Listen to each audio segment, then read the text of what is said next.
Maya, peux-tu nous parler de ta formation et depuis combien de temps existe-t-elle? Donc l'équipe que l'a joué là, à 4 comme ça, l'a été formée il y a 1 an à peu près. En fait, nous la rencontre à nous avec Moana, le percussionniste dans le groupe Graines Sémées. Et il y a 3 ans de ça, en fait, moi, la rentrée à La Réunion avec déjà des compositions. Et moi, j'avais envie de présenter ça tout en continuant à travailler sur des compositions et tout ça pour préparer l'album aussi. Et du coup, bon, voilà, Tefale Rod, l'équipe, nous la travaille aussi avec Édouard Laurette, qu'il fait ses études à Montpellier. Donc nous l'a dû, voilà, adapte à nous aussi à ça. À un moment donné, nous, moi, ça va, bah, Nat, viens, moi, Anna aussi, t'habites Montpellier. Et en fait, quand elle a décidé de rentrer pour de vrai, et ben, voilà, nous la monte sur l'équipe avec Stéphane, que les multi-instrumentistes, en fait. Il fait clavier, il fait un peu guitare. Et Kilik aussi, il fait guitare, chœur. Et donc Moana aux percussions. Et donc voilà, nous l'a continué à créer des chansons ensemble aussi, à travailler le set, le spectacle et puis les compositions déjà existantes. Et c'est un peu le projet que nous présente aujourd'hui. Après avoir commencé avec Ziskakan sur 4 Timo, c'est une suite logique pour toi de faire ta musique? Je ne connais pas si c'est une suite logique dans le schmilblick parce qu'au final, moi, là, commence la musique très tard.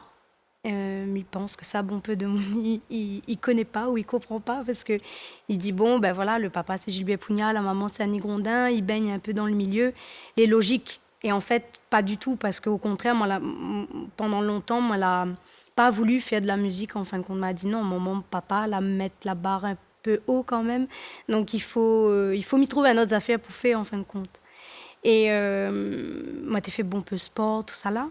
Et en fin de compte, voilà, comme elle arrive Montpellier, ben, m'y rencontre un monde comme Carlo, du groupe Graines Sémées. Et en fait, il dit toujours que c'est quand on n'a point les affaires que on a besoin, tout ça là. Et ben en fait voilà, moi ça l'arrive à moi, elle n'est pas originale du tout, mais c'est vraiment ça. Donc la musique la ni tape dans mon dos et puis c'est moi la suivre en fin de compte ces histoires là. Donc il est vrai que voilà, comme Diao, je ne connais pas s'il est vraiment logique, mais en tout cas c'était une envie et à un moment donné un besoin. Et en fin de compte, quand on commence comme ça, ben, il prend à haut de plus en plus. Et il est vrai que moi, la scène, ben, c'est quelque chose que m'y adore, quoi. Même si, il veut dire, la formation, les jeunes, tout ça là, nous, on a encore bon peu de travail pour faire, mais de toute façon, on a toute la vie pour apprendre, on a tout ça là. Mais c'est vraiment quelque chose que m'y aime et que m'y respecte énormément. Voilà, au fil des discussions avec mon papa, ben, il y apprend à moi aussi comment il se passe le métier, tout ça là. Et il est vrai que notre discussion est importante parce que lui connaît, quoi. Et donc il préserve à moi aussi de certaines choses. Et puis des fois, il me dit, bon, ben, laisse à moi aussi faire un bout de mon chemin. Donc c'est pour ça aussi que j'aime beaucoup jouer avec Ziskakan, être sur la route avec le groupe parce qu'il apprend à moi beaucoup de choses, quoi. Et c'est vraiment la scène que j'aime. Quelles sont tes influences?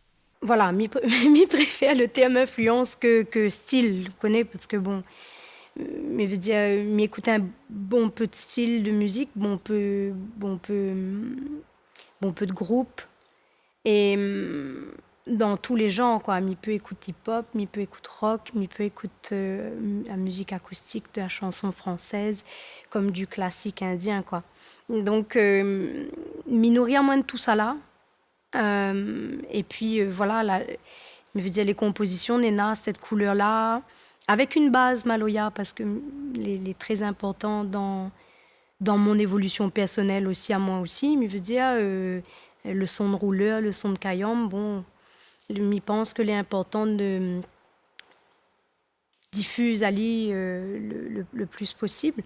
Maintenant, voilà, moi, je travaille comme ça avec toutes ces musiques que moi, Nena, dans mes oreilles, et puis j'essaye de faire mon petit carré. À quand l'album tant attendu de Maya Kamati? Voilà, là, prend le temps. Mais nous, la partie mois de novembre, là-bas, chez Jean Mba, que est le réalisateur de l'album, C'est un guitariste très connu, lui jouait avec Géraud, lui jouait avec Soa, avec Raoul Paz, tout ça là.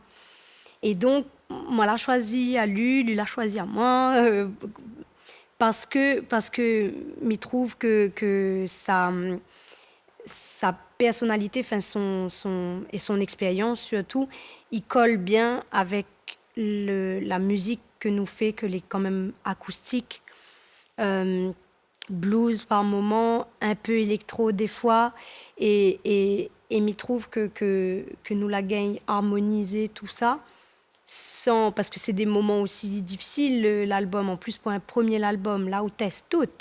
On voit comment le morceau il tourne. Après, là, il faut couper. Ah non, mais il ne faut pas couper dans le texte. Alors, il faut couper un autre moment. Enfin, voilà, c'est tout le temps des dilemmes et puis des super beaux moments, quoi.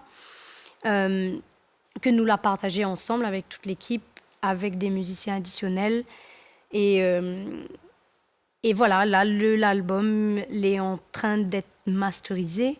Donc, va être, m'y pense, m'y espère, sur toutes les ondes, sur toutes les télévisions de la Réunion, et puis sur scène aussi, surtout, pour faire vivre à nous aussi de la scène, et puis dit de Moon, donne envie de Moon, avoir ça dans votre loto, dans votre case, pour le baptême, pour le mariage, m'y connais pas, mais voilà, essayer de diffuser cette nouffée le plus possible.